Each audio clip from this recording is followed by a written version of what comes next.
Sa polyvalence renforce ses compétences. Marie Montpetit. Il y a eu des recommandations dernièrement du Centre canadien sur les dépendances et l'usage de substances qui sont venues nous ébranler là, sur l'alcool. Hein. On en perd nos repères à un moment donné. On était à un petit verre par jour, c'était correct. C'était même bon pour la santé, surtout si c'était du vin rouge. Là, finalement, c'est comme 2 consommations par semaine. Idéalement, pas du tout. Finalement, on est mieux de pas en prendre parce qu'il y a un lien avec le cancer, avec certaines maladies. En tout cas, on y perd notre petit verre de Porto et notre latin dans ce dossier-là de l'alcool et de la consommation.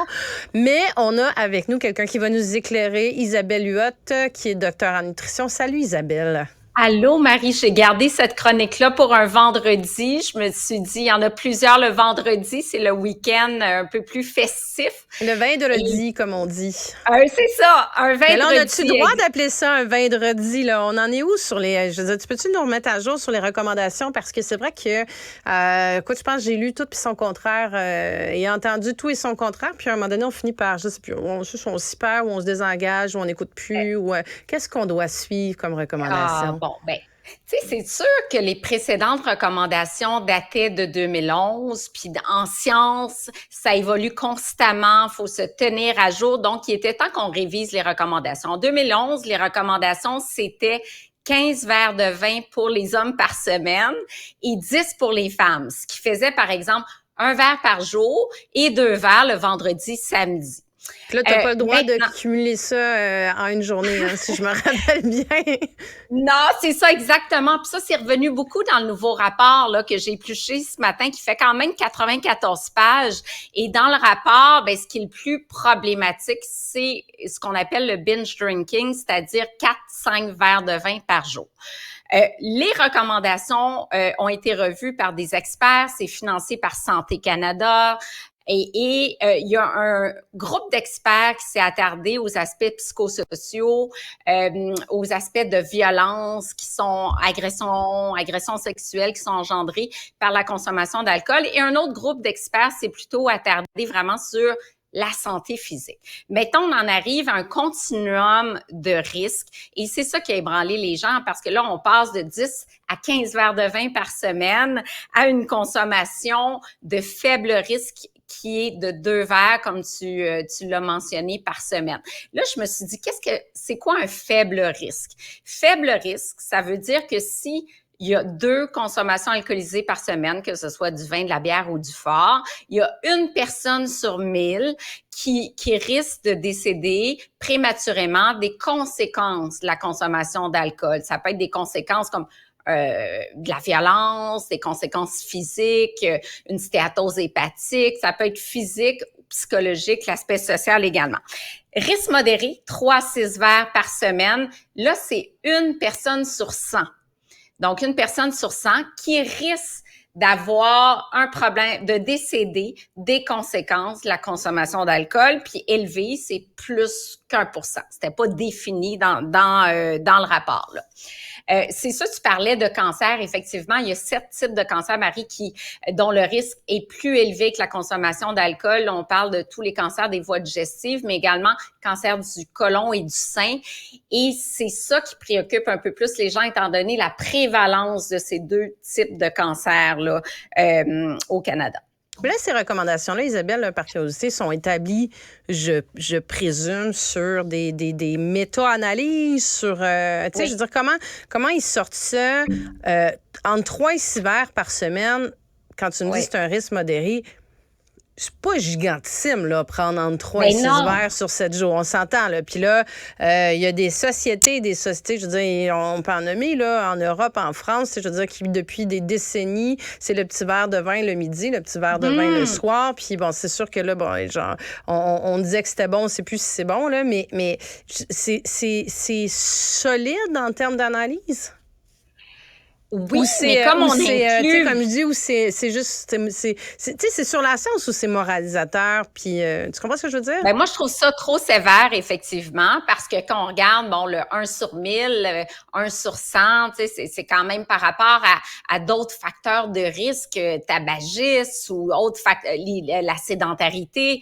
Tu sais, faut voir ça dans son ensemble. Mais tu m'amènes justement sur les recommandations internationales. En France, les recommandations ont été revues en 2019 et que hommes et femmes, on parle parce que la femme va métaboliser l'alcool moins rapidement que l'homme. Donc, on parle de 10 par semaine. Donc, on revient aux recommandations qu'on avait pour la femme en 2011.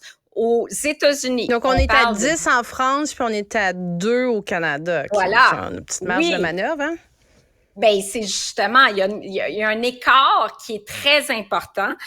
Moi, je trouve que les repères canadiens sur l'alcool sont trop sévères, à mon avis. C'est ça qu'il faut personnaliser. Si j'ai une femme devant moi qui est porteuse du gène à haut risque de cancer du sein puis qu'elle prend 3 verres par jour, je vais l'inviter à modérer ses apports en alcool parce que c'est un facteur de risque parmi d'autres. Il faut regarder l'ensemble des habitudes de vie de la personne. En Australie, on parle de 10 consommations par semaine également, un maximum de 4 verres à la fois. Au Danemark, même chose. En Grande-Bretagne, 14 consommations par semaine maximum. Aux États-Unis, 2 pour les hommes par jour et 1 verre pour les femmes par jour. Donc, il y a un écart. C'est ça, comment t'expliques cet écart-là, cette disparité-là? Parce que pourquoi les recommandations canadiennes, on ne doit pas avoir un ADN si différent, là? Qu'est-ce qui fait qu'elles sont si sévères? Ailleurs dans le monde, on s'est beaucoup attardé à la santé physique et ici, pour la première fois, on a considéré la santé psychologique, l'anxiété, les idées suicidaires, les actes de violence, les accidents de la route, la violence conjugale. Donc, c'est sûr que si on met tout ça ensemble, c'est pas la même chose que de regarder juste, par exemple, les cancers, les cardiopathies ischémiques, parce que l'alcool fait grimper le HDL. On l'a abordé ensemble, le bon transporteur de cholestérol. Il y a une diminution du risque des infarctus du myocarde, par exemple, mais en parallèle, il y a une augmentation des AVC, une augmentation de l'hypertension. Fait que côté santé du cœur, on dit, hey, il faut que tu prennes ça pour un cœur en santé. C'est plus nuancé maintenant parce qu'il y a plus d'AVC hémorragique. Oui, il y a moins d'infarctus, mais bon, faut quand même peser le risque. Et ça dépend aussi de sa susceptibilité, prédisposition génétique d'avoir un cancer. Mais honnêtement, Marie, moi, je trouve qu'ils sont allés un peu fort. Et si j'avais, moi, à faire des recommandations, c'est sûr que j'ai pas passé 100 heures à éplucher la littérature, mais j'irais un peu plus que ça, du moins, là. Bon, c'est rassurant. Moi, de toute façon, tu sais, Isabelle, j'applique toutes les recommandations que tu me fais. Donc, je vais aussi appliquer celle-là. Oui. Puis, on en revient toujours à c'est la dose qui fait le poison, puis c'est une question d'équilibre. Mais non, mais je trouve ça super intéressant. Écoute, ça a été tellement un choc quand ils ont sorti ces recommandations. Je pense que tout le monde a réagi en disant, oh, wow, OK, je suis quasiment à risque, finalement, parce que j'en bois plus que 2 par semaine. Puis, tu sais, c'était tellement loin. Je pense surtout en sortant de la pandémie aussi, là. Je pense que tout le monde s'est un petit peu culpabilisé d'avoir commencé l'apéro un petit peu plus tôt puis l'avoir fait un peu plus des fois le mardi soir que le vendredi soir.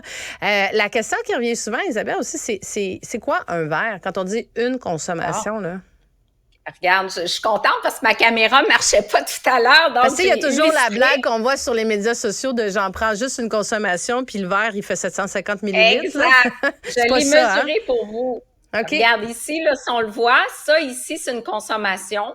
Donc, on parle de 5 onces. 150 millilitres de vin, c'est une consommation. Sinon, une bière de 341 millilitres ou 1,5 onces de spiritueux. Ça, c'est vu comme une consommation. Donc, là, j'ai un petit verre Inao qui est un verre de dégustation. Donc, on voit que le verre est plutôt plein. Mais si on est dans le gros verre de vin de type Bordeaux, là, je sais, moi, j'ai des gros verres à la maison. Si je transverse ce verre-là dans mon grand verre de vin, c'est pas énorme, là. C'est pas énorme parce que tu nous dis 5 onces. Tu sais, je veux dire, souvent au restaurant, on va se faire proposer un 5 onces ou un 9 onces. Le 5 onces, là, c'est pas une grosse portion de vin, là. c'est pas une grosse portion. C'est pour ça que je dis dans le modèle du régime méditerranéen, le vin, on le prend en mangeant. C'est sûr que si on commence l'apéro, puis on prend 2 verres en apéro, ben après ça, on veut un autre verre avec son repas, fait qu'on monte facilement 3 verres de vin. Et l'alcool est mieux métabolisé quand on a de la nourriture, hein. Donc, l'alcool va dans l'estomac, l'alcool va s'absorber plus lentement. C'est ça qu'on veut. Donc, c'est ça pour la modération, là, voilà. Ce serait ce verre-là. Idéalement, en mangeant, là, si on veut se fier au modèle du régime méditerranéen qu'on a abordé ensemble, là. Puis j'ai envie de te demander, je te l'avais demandé quand on a fait la chronique sur la bière aussi, les produits sans alcool. Le vin sans alcool, on en est où? Parce que je sais que il y a quelques années, il y en avait quelques années, mettons, il y a 2-3 ans, ça fait pas si longtemps que ça. Il y avait 2-3 produits, mais qui étaient très sucré. On était comme encore loin de quelque chose qui pouvait être un substitut au vin. Je pense que la bière, s'il avait fait comme ça, a été un petit peu plus rapide. Est-ce que c'est quand même est-ce qu'il y a du choix? Puis 2, est-ce que c'est un bon substitut? C'est une bonne idée d'aller vers ça? C'est une bonne option? Ben, en fait, personnellement, j'ai jamais trouvé de vins sans alcool qui sont bons au goût. Je sais pas, fait qu'effectivement, je trouve que on va faire souvent, un appel, on va faire un appel à tous, aux producteurs et aux vignobles du Québec. Je suis sûre, non, mais c'est sûr qu'il doit y avoir des produits qu'on connaît pas, là. Je peux pas croire que c'est sûr, là. C'est sûr qu'il y a du monde qui a réfléchi à ça, puis il doit y avoir des produits sur les tablettes qui sont intéressants. C'est juste qu'on les a pas trouvés encore. Ben, on les a juste pas trouvés. Moi, j'ai beaucoup d'amis sommeliers, puis je disais, ça serait le fun d'avoir un bon vin désalcoolisé.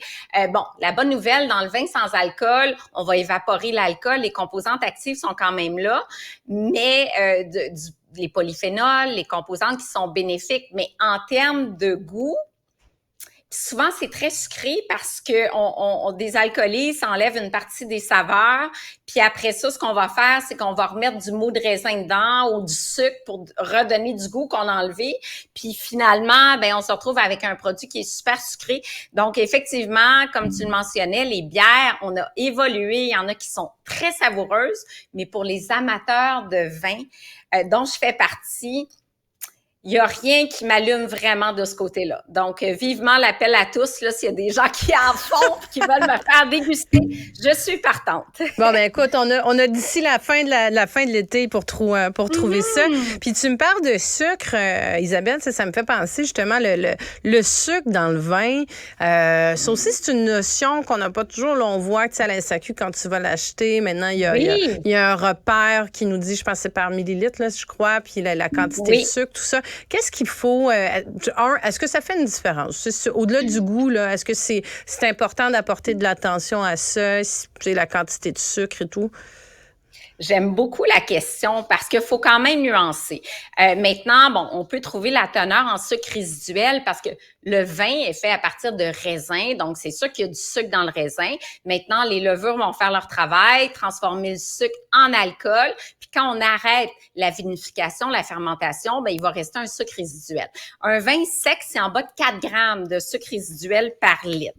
Par contre, si on prend qu'un seul verre de vin, moi, je prends par exemple les vins gorgés de soleil, je vais penser à des Californiens rouges qui ont souvent des 15 grammes, 16 grammes de sucre résiduel, les Amarone, ou en Italie, les raisins sont séchés, ils vont se concentrer en sucre. Ou j'ai trouvé des pinots noirs aussi américains à 26 grammes de sucre résiduel par litre. Quand je remets tout ça dans mon verre de vin là, de 5 onces, même mon vin a 16 grammes de sucre. 16 grammes de sucre, c'est quoi? C'est 4 carrés de sucre. Quand je le mets dans mon verre de vin, ben c'est 2,5 grammes de sucre, donc un demi-sachet de sucre. Donc, si je suis raisonnable puis que je prends un verre de vin, j'ai un demi-sachet de sucre. On est très loin de la demi-tasse de jus d'orange à 3 carrés de sucre ou encore de la boisson gazeuse à 8 carrés de sucre. Donc, il faut vraiment, vraiment nuancer. Puis, des experts à SAQ me disent, Isabelle, les gens arrivent puis ils me disent, moi, je veux un vin sec, je veux un vin sec. Les calories dans le vin proviennent essentiellement de l'alcool, 7 calories au gramme. Le sucre, c'est 4 calories au gramme. Fait que, tu sais, le sucre reste négligeable dans l'apport calorique d'une boisson alcoolisée. Mais c'est pas mal calorique, par contre. C'est justement, même si tu n'as pas la partie sucre, c'est... Un verre de vin, là, par exemple, celui que tu me montrais, là, ça représente combien? Oui. Bon, ben, un vin, les vins les moins caloriques, c'est les vins qui ont peu d'alcool et peu de sucre.